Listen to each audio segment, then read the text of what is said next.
Battle ropes, side-to-side waves. This rope training is a great way to improve upper body endurance and core strength. In addition, playing with the ropes improves coordination and makes training more interesting and challenging.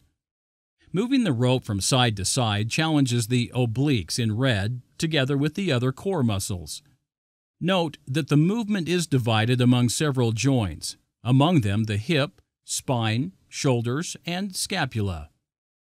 The aim is to make the rope wave for a period of time. The type of effort extended depends on the duration and intensity of the activity, rope weight, and speed of movement. For example, low intensity for 5 minutes and more develops aerobic muscle capabilities. In contrast, high intensity for a short duration, half a minute to 2 minutes, will increase lactic acid in the muscles, which is characteristic of anaerobolic lactic training.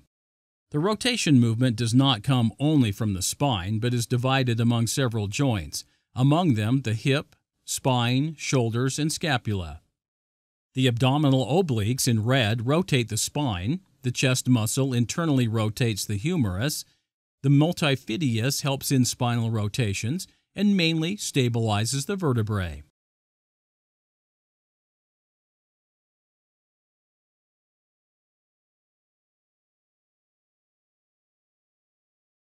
The movement in the shoulder is mainly internal and external rotation.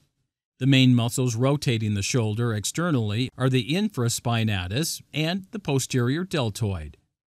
The main movements of the scapula are protraction and retraction. The muscles that retract the scapula are the trapezius and the rhomboids. Here are two ways of holding the rope. Holding the rope backwards slightly reduces the load on the wrist joint.